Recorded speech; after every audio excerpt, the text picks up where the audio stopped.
আমরা তো প্রথম দিন থেকে আন্দোলনে আছি। আমরা তো বলিনি যে আন্দোলন ছেড়ে দেবো বা আন্দোলন বন্ধ করে দেওয়া হবে, কারণ কোনোভাবেই কোনো কিছুই দফা দাবি মানা হয়নি। এখনও ডাক্তারদের জাস্টিসও পাওয়া যায়নি, তাহলে কী করে আন্দোলন বন্ধ হয়ে যাবে? মহালয়ের দিনটা যে এরকম হবে আমরা ভেবেছিলাম, কিন্তু হ্যাঁ, যে আন্দাজ করেছিলাম সেই আন্দাজের দ্বিগুণ মানুষ জমায়েত হয়েছে আজকে ডাক্তারদের ডাকে। এই মিছিল চলবে, আমরা এখান থেকে ধর্মতলা অবধি যাব। এটা আমাদের মানে আলাদা করে কিছু বলার নেই, মানে মানুষ যে দিনের পর দিন আরও বেশি করে সাড়া দিচ্ছে এই আন্দোলনে, এটাই দেখার। আর এটা একটু মানে সরকারের এবং সমাজ ব্যবস্থায় যারা আছেন তাদের একটু ভাবা দরকার এবার, যে কেন এত মানুষ দিনের পর দিন তাদের মিছিল আন্দোলন আরও বাড়িয়ে দিচ্ছে। এটা একটু ভাবার সময় এসেছে।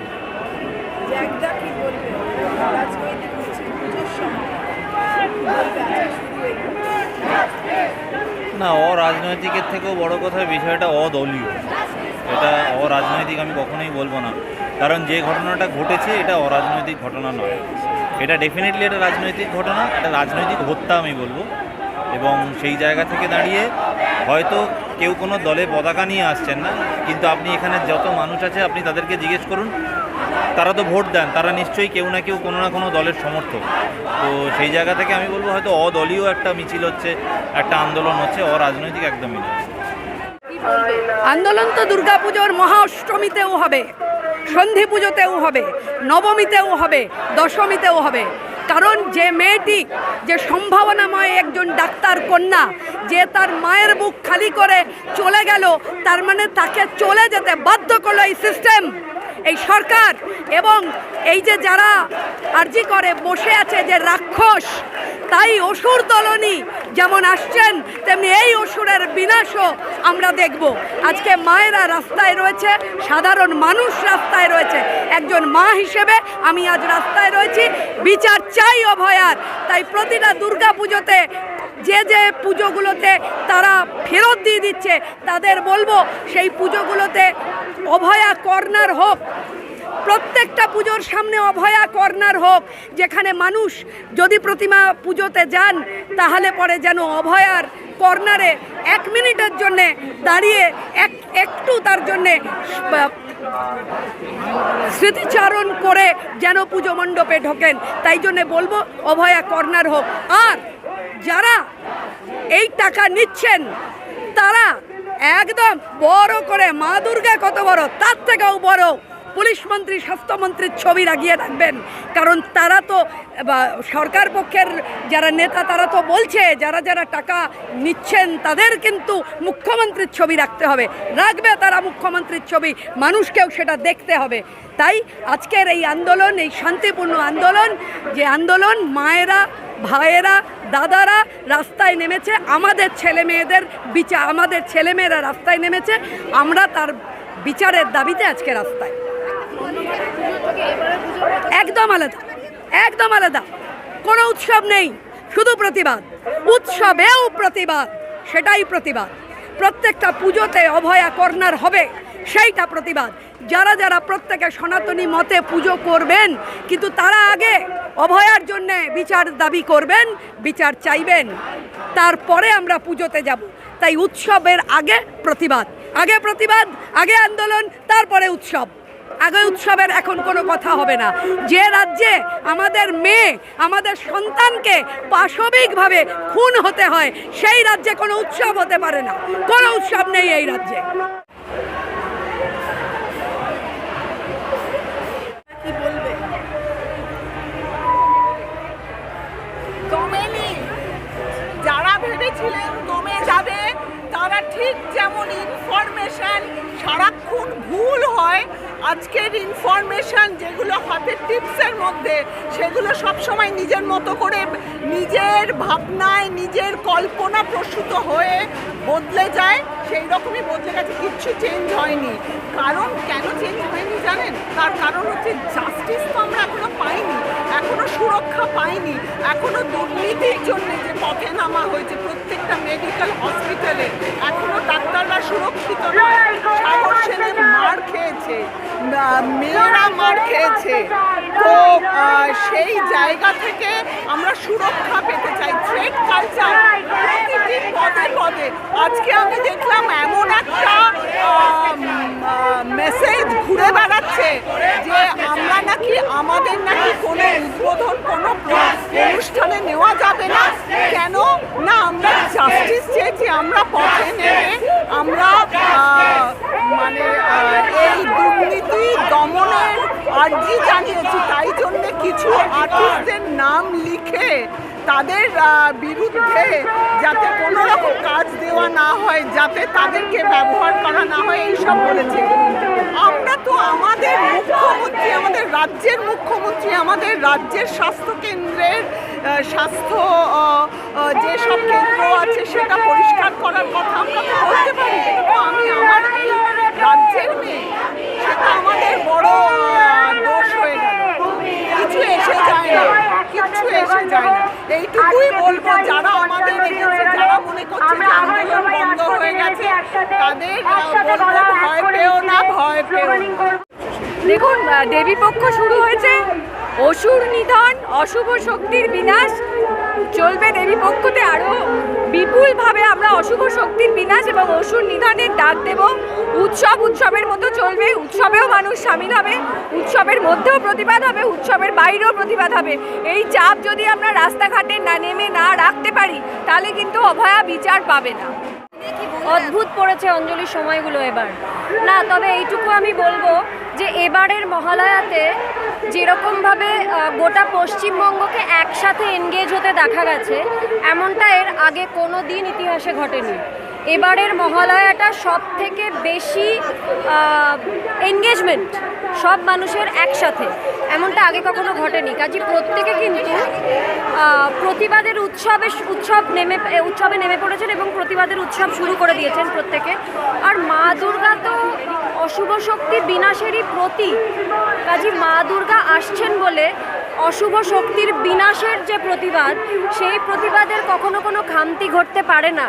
কারণ উনি আসছেন মানে উনিও প্রতিবাদ মুখর হয়ে আসছেন। আমার অত্যন্ত প্রিয় শিল্পী সনাতন দিন্না মহাশয় এবার প্রথমবার ওনার মূর্তির হাতে অস্ত্র তুলে দিয়েছেন, যেটা এর আগে উনি কোনো দিন করেননি। তো মা দুর্গা আসছেন মানে উনিও প্রতিবাদ মুখর একজন দেবী, সেইভাবেই উনি আসছেন এবং উনি আমাদের সাহায্য করবেন অশুভ শক্তিকে নাশ করতে। কাজী মা দুর্গার আরাধনার সঙ্গে আমাদের প্রতিবাদের কোনো বিরোধ নেই। আমরা একাত্মা হয়েই প্রতিবাদ করছি, মাও করছেন, আমরাও করছি এবং উনি আমাদের সাহায্য করবেন প্রতিবাদ ছিনিয়ে নিতে। এ ব্যাপারে আমি নিশ্চিত যে হয়তো তাই চাইছে কারণ সত্যি কথা বলতে, তুমি যেহেতু আমাকে এই প্রশ্নটা করেছো, আমি এই বছর মহালয়া শুনিনি। আমি সারা রাত্রির জেগে পোস্টার এঁকেছি এবং এখন আমরা এখানে রয়েছি। আমি এবছর এটাও জানি না, সম্প্রতি জানতে পারলাম যে নবমী দশমী নাকি একদিনে পড়েছে, না অষ্টমী নবমী নাকি একদিনে পড়েছে। সেটার ব্যাপারেও আমি অবগত ছিলাম না দুদিন আগে অবধি। তো আমি জানি না যে এই অঞ্জলির টাইমগুলো আলাদা, কিন্তু যেটা তুমি বলছো মানে ইট সাউন্ডস ভেরি মানে মিনিংফুল। জানি না, হয়তো মানে কি বলবো, মা হয়তো সত্যি চাইছে, সেই জন্যই হয়তো এইভাবে মানে জনগণের পুরো ঢল নেমে এসছে রাস্তায়। এবং দেখেই বুঝতে পারছো যে আপাতভাবে দেখে মনে হচ্ছে পুজো আসছে, কিন্তু কারুর মনের মধ্যে পুজো কিন্তু আসেনি, অন্তত আমার যেটা মনে হয়। স্বাস্থ্য ভবনে অবস্থান বিক্ষোভ চলছিল, তখন অনেকেই বলতে কি বেশি রাজনৈতিক নেত্রীরা এরাই বলেছিল যে এই লড়াই বেশি দিনের নয়, যতদিন স্বাস্থ্য ভবনের সামনে খাবারগুলো থাকবে ততদিন মানুষ যাবে খাবার খেতে, এটাই হচ্ছে বলেছিল।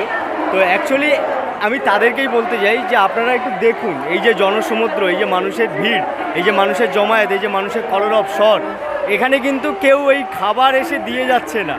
তো এখানে কিন্তু খাবারের জন্য কেউ মানুষ জমায়েত করেনি। তো স্বাস্থ্য ভবন ওখানে যে জমায়েতটা হয়েছিল সেটা নিয়ে অনেক ট্রোল করেছিল, অনেক কিছু করেছিল। তো যারা করেছিল তাদেরকে বেশি পাত্তা না দেওয়াই ভালো। আমাদের পেছনে অনেকেই ঘেউ ঘেউ করে, তাই বলে কি আমরা তাদের দিকে পেছনের দিকে তাকিয়ে ঘেউ ঘেউ করবো? নিশ্চয়ই করবো না। তো তাদেরকে জাস্ট একটাই কথা বলবো যে পুজো আসছে, পুজোর মতোই হবে, উৎসবের মতোই হবে, আর আমাদের প্রতিবাদ উৎসবের আকারেই প্রতিবাদটা হবে। তো তার জন্যেই আজকের এই জনপথে এত কলরব।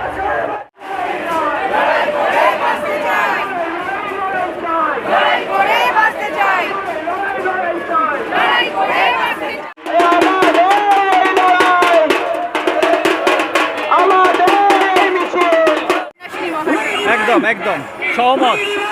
আর ছবিটা একদম আলাদা, এইখানে আমরা প্যান্ডেলে লাইন করে এই বাঁশের মধ্যে দিয়ে আমরা ঠাকুর দেখার লাইন দিতাম।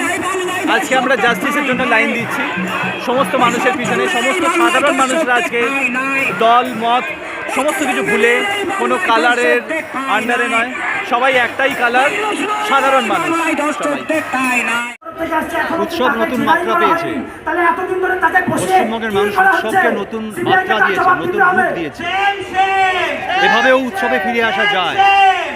রাজ্যের শাসক দল মানুষকে যেভাবে উৎসবে ফিরতে বলেছিল তা না করে রাজ্যের সাধারণ মানুষ দল মত নির্বিশেষে শাসককে প্রশাসককে বুঝিয়ে দিয়েছে এভাবেই উৎসবে ফিরে আসা যায়। এটা আমাদের জীবনে একটা অনন্য অভিজ্ঞতা। মাননীয় মুখ্যমন্ত্রী উদ্বোধন আগেও করেছেন, অনেকদিন আগে থেকে তার উদ্বোধন শুরু হয়ে যায়, কিন্তু অন্যবার মানুষের যে স্বতঃস্ফূর্ত পার্টিসিপেশন থাকে, এবার আপনারা টেলিভিশন বলুন বিভিন্ন সংবাদ মাধ্যমে চোখ রাখলে দেখতে পারবেন মানুষের সেই স্বতঃস্ফূর্ত পার্টিসিপেশন নেই, বরং মানুষ অনেক বেশি স্পন্টেনিয়াস এই মিছিলে প্রতিবাদে প্রতিরোধে তারা অনেক বেশি স্বতঃস্ফূর্ত। তাই উদ্বোধন কেউ করতেই পারেন, মাননীয় মুখ্যমন্ত্রী করতে পারেন, কিন্তু সেটা তখনই সফল হয় যখন সাধারণ মানুষ সেই উৎসবে উদ্বোধনে দল মত নির্বিশেষে স্বতঃস্ফূর্তভাবে পার্টিসিপেট করে। আমার বিশ্বাস এবার মানুষ অনেক বেশি স্বতঃস্ফূর্ত এই প্রতিবাদ প্রতিরোধে।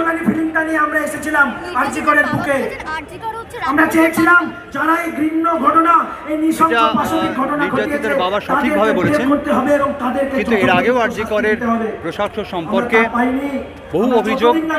আরজি করের কর্মরত চিকিৎসক আধিকারিক তিনি জানিয়েছিলেন সরকারের যদি সামান্যতম দায়িত্বশীল হতো তাহলে ঘটনা হয়তো ঘটতে পারতো না, তারা হয়তো অনেকদিন আগে এই সমস্ত রাক্ষসদের বিরুদ্ধে ব্যবস্থা নিত। প্রশাসনের উদাসীনতা রাক্ষসদের কলেবরে বাড়তে সাহায্য করেছে। এই স্বাস্থ্য ভবন নিয়ে কথা হচ্ছিল, স্বাস্থ্য মন্ত্রক নিয়ে কথা হচ্ছিল। এই যে ব্যাপক দুর্নীতির বোঝা, তার চাপ প্রত্যেকটা সিনিয়র ডাক্তারকে কিন্তু পেতে হচ্ছে। তারপরেও যেভাবে আমাদের পাশে তারা দেখো, কর্মবিরতি তো কোনোদিনও ঠিক নয়, মানে কর্মবিরতিতে কেন হবে, কিন্তু কর্মবিরতি কারণটা কি সেটাও তো বুঝতে হবে। মানে যারা কাজে যাচ্ছেন, তুমি যে আজকে কাজে এসেছো, তুমি যদি এই কাজের জায়গায় নিরাপদ না বোধ করো তাহলে কাজে যাবে কেন? আর এটা তো শুধু ডাক্তারদের নিরাপত্তা নয়, এখানে যারা প্রচুর হাজার হাজার মানুষ আজকে কলকাতা শহরে গ্রামগঞ্জ থেকে মফস্বল থেকে কলকাতা শহরে আসেন, তাদেরও নিরাপত্তার প্রশ্ন এখানে। মানে ডাক্তাররা যে দাবিগুলো করছেন যে স্বাস্থ্য ব্যবস্থার উন্নতি হলে তো শুধু ডাক্তারদের ভালো হবে না, তারা তো এমন কিছু বলছে না যে আমাদের মাইনে বাড়িয়ে দাও বা আমাদের এমন কোনো জামা কাপড় দাও যেখানে একটা সোনার লোগো লাগানো থাকবে, আমি যে হসপিটালে চাকরি করি সেটা সোনা দিয়ে মোড়া থাকবে। এটা তারা এমন কিছু এই দাবিগুলো করছে না যারা নিজেদের জন্য করছেন, এই দাবিগুলো সর্বজনের জন্য। যেখানে সাধারণ মানুষদের আজকে গ্রামগঞ্জের হসপিটালগুলো যদি সেই রকমভাবে ইকুইপ থাকে, অতটাই উন্নত থাকে, যেখানে আজকে একটা শ্রীরামপুর থেকে হোক কিংবা আরও বাঁকুড়া, পুরুলিয়া, উত্তর দিনাজপুর, এদিকে ক্যানিং, এইসব দিকের হসপিটালগুলো যদি ভালো হয় তাহলে কলকাতা শহরের হসপিটালগুলো এতটা চাপ পড়বে না, তো একটু চাপ মুক্ত হবে সেই জায়গাগুলো যদি। এবং সেই জায়গাতে যারা এই রাজনৈতিক দলকে সামনে রেখে, কোনো রাজনৈতিক দল তারা আমি বিশ্বাস করি না যে কোনো রাজনৈতিক দল তারা বলে যে যাও গিয়ে তোমরা এইভাবে লোকজনকে, যেমনভাবে কোনো ধর্ম কোনো মানুষকে বলে না যে মানুষের প্রতি ঘৃণা রাখো, সেভাবে কোনো রাজনৈতিক দলগুলো তারা ক্যাডারদের শিখিয়ে দিচ্ছেন যে যাও তোমরা মানুষকে এইভাবে খুন করো, মানুষদের এইভাবে হুমকি দাও, এইভাবে টাকা তোলো। আমরা বিশ্বাস করছি না, না হলে আমরা তো এইভাবে ভোট দিয়ে আনতাম না তাদেরকে। তো তারপরেও যখন কিছু মানুষ করছেন রাজনীতিকে সামনে রেখে, তার মানে এরা রাজনৈতিক দলের নেতা নেত্রীদের কথা শুনছেন না, এটাই তাহলে বুঝতে হবে। তখন তারপরে এই লোকগুলোকে তো তাহলে সেই যারা ওপরে আছেন, যারা এই লোকগুলোকে বের করতে পারেন, কাটা অংশটা পচা অংশটা বের করে দিতে পারেন, তাহলে তারা সেই কাজটা করুক, তাহলেই ডাক্তার নিরাপদ থাকবে, ডাক্তাররা নিরাপদ থাকলে পেশেন্টরাও নিরাপদ থাকবে।